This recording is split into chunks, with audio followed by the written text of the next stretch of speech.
Et bonjour à tous. Aujourd'hui, je voulais vous faire une petite vidéo pour vous parler d'un des types de fiction que je préfère, c'est-à-dire la science-fiction d'anticipation dystopique. Mais qu'est-ce que c'est? Laissez-moi vous expliquer.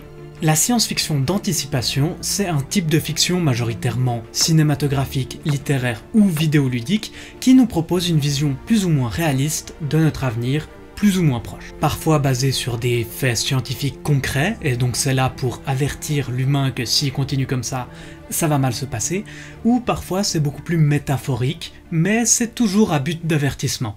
Bien entendu, science-fiction et anticipation ne sont pas deux étiquettes collées ensemble, l'un peut aller sans l'autre. Par exemple, Star Wars, c'est de la science-fiction, mais c'est pas du tout de l'anticipation. Même si on peut discuter, mais vous comprenez l'idée. Pareillement, une œuvre peut être de l'anticipation sans être de la science-fiction. Regardez par exemple la série L'effondrement des Parasites.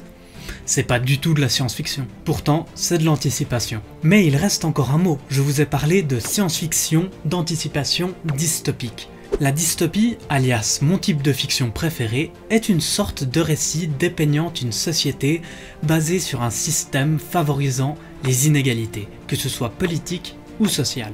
Le tout en piégeant les citoyens à l'intérieur de ce système. Parfois, ça se fait aux yeux de tous, comme dans une dictature par exemple, mais parfois c'est beaucoup plus fin que ça. La société est organisée d'une telle façon que personne ne voit ou n'ose voir le problème. La corruption et les inégalités sont alors cachées derrière une promesse d'utopie, c'est ce que l'on appelle une contre-utopie ou tout simplement une dystopie.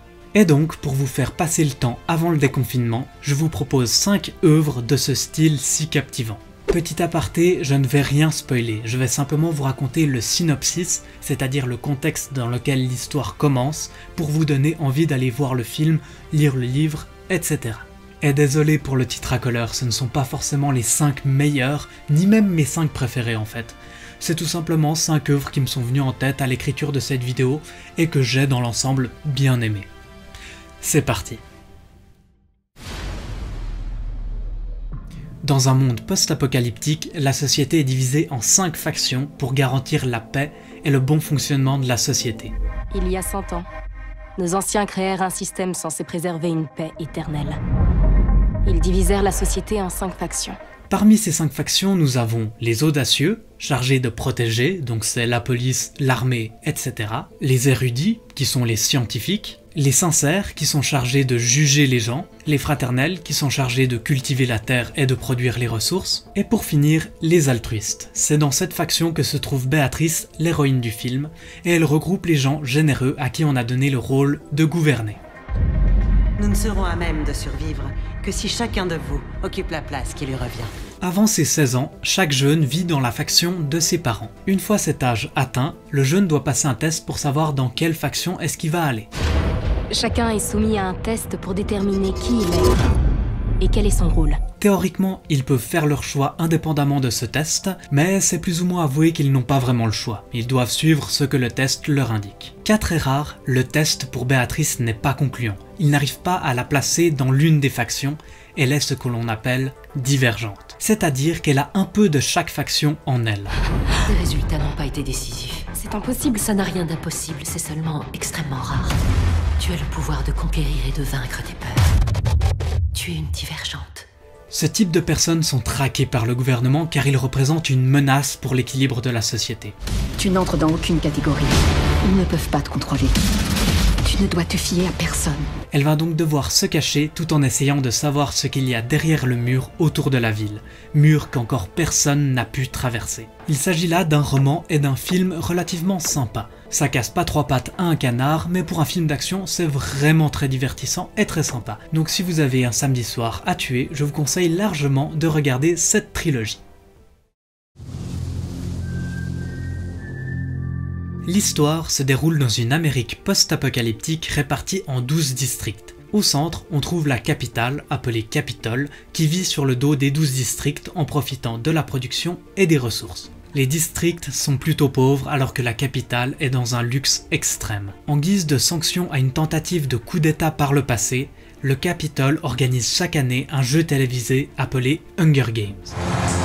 Il a été décrété que chaque année, les 12 districts de Panem offrirait en tribu un jeune garçon et une jeune fille, âgés de 12 à 18 ans, afin qu'ils soient entraînés à l'art de la survie et préparés à se battre jusqu'à la mort. Chacun des 12 districts doit alors envoyer 2 enfants, un garçon et une fille, pour y participer. On les surnomme les tribus. Bienvenue, bienvenue. L'heure est venue de sélectionner le courageux jeune garçon et la courageuse jeune fille qui auront l'honneur de représenter le district 12 au 74e Hunger Games annuel. Durant cet événement, les enfants doivent alors s'affronter jusqu'à la mort, le dernier survivant étant déclaré vainqueur. Oui, c'est totalement un Battle Royale, mais c'était pas encore surexploité à l'époque. C'est d'ailleurs ce film qui a fait naître ce mode de jeu vidéo avec Minecraft Hunger Games. Par contre, le nom Battle Royale vient du roman éponyme de Takami.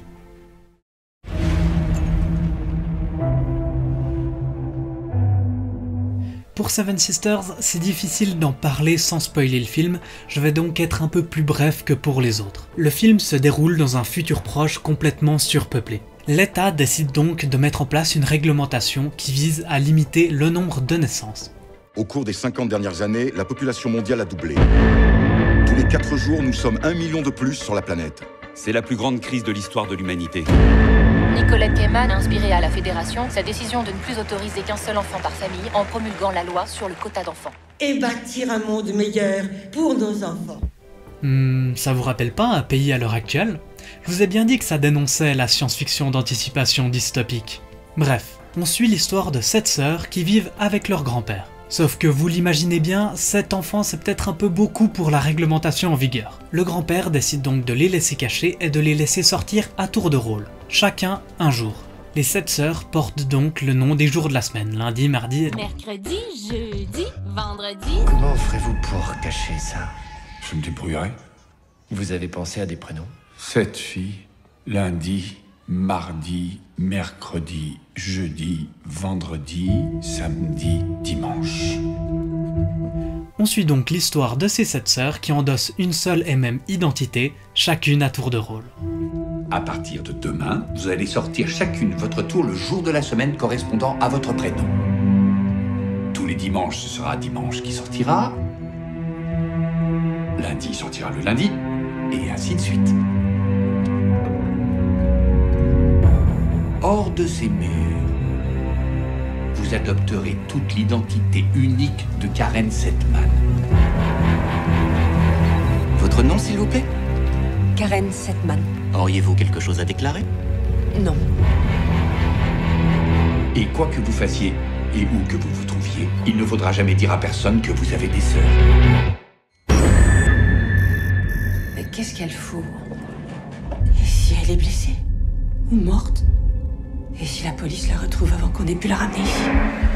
Il faut faire quelque chose pour elle. Il faut sortir, on n'a pas le choix.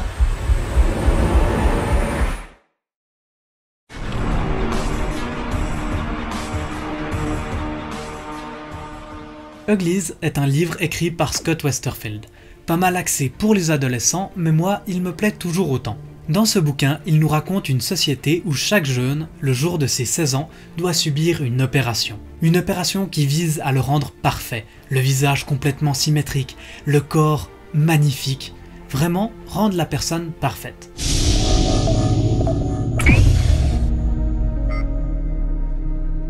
We will make you pretty. We will smooth away every unsightly blemish. We will give you the body you've always dreamed of. We will make you perfect, stunning, desirable. You will be pretty. You will be ours. Un peu malgré elle, l'héroïne se retrouve emportée dans une aventure qui va lui faire ouvrir les yeux sur pas mal de points. Là encore, c'est difficile d'en parler sans trop spoiler, bref, lisez ce livre. Welcome to Gattaca.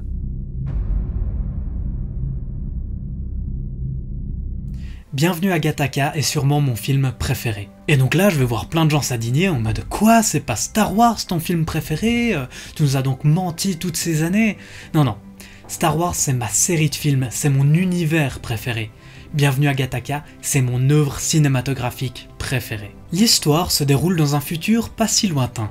L'humanité a réussi à faire en sorte que tous les bébés qui naissent soient absents de toute maladie. Lorsque le héros que l'on suit est né, cette pratique n'était pas encore adoptée par tout le monde. Ses parents ont donc fait le choix de ne pas lui faire subir cette opération. Cependant, voyant toutes les complications que cela pouvait apporter, ils décidèrent d'en faire usage pour leur deuxième enfant. Nous voyons donc l'évolution de ce personnage principal rempli de défauts et de son petit frère qui est quant à lui parfait. Plus les années avancent, plus la société commence à mettre de côté les personnes n'ayant pas eu recours à cette opération. Pour de nombreuses places de travail, un ADN parfait est requis. Pourquoi investirait-on tant d'argent pour m'entraîner, alors qu'il y a un millier de candidats avec un bien meilleur profil? Peu importait le nombre de mensonges dans mon CV, mon véritable CV était dans mes cellules. Un légitime dépistage de drogue peut tout aussi bien se transformer en un coup d'œil illégitime sur votre avenir dans la compagnie. Cependant, le rêve de notre héros, c'est d'aller dans l'espace. Je vous laisse imaginer que le métier d'astronaute, déjà si éliminatoire à la base, était l'une des premières professions touchées par cette discrimination. Bien entendu, la discrimination est illégale. On appelle ça du génoïsme. Mais personne ne prend la loi au sérieux. Pour les êtres génétiquement supérieurs, le succès est plus facile à atteindre. J'étais gardien ici il y a quelques années avant de disparaître dans la nature. Ils vont me reconnaître. Ils ne vont pas te reconnaître. Je sais qu'ils vont me reconnaître. Moi, je ne te reconnais pas du tout. Jamais ils ne voudront admettre qu'un membre de leur élite ait pu tous les berner depuis si longtemps. Irène, ne me touche pas. Je ne sais même pas qui tu es. Quand ils te regardent, ce n'est plus toi qu'ils voient, ils ne voient que moi. C'est seulement une question de temps, monsieur. Seulement une question de temps. Tu es Jérôme Moreau, navigateur première classe. Je ne suis pas Jérôme Moreau. Il est encore temps de faire marche arrière. Alors ?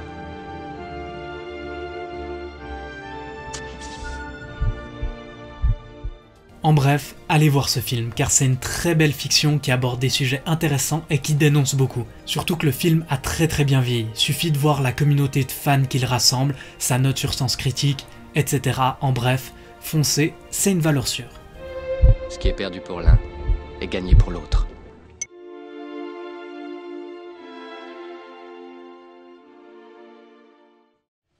Et voilà, c'était 5 œuvres de science-fiction d'anticipation dystopique que j'avais envie de vous partager, car personnellement c'est vraiment un style de fiction que j'adore et je voulais vraiment essayer de vous transmettre cette passion. N'hésitez pas à me dire ce que vous pensez de ces 5 œuvres en commentaire, j'aimerais beaucoup avoir votre avis dessus. Et vous savez ce qui sort en septembre 2020 ?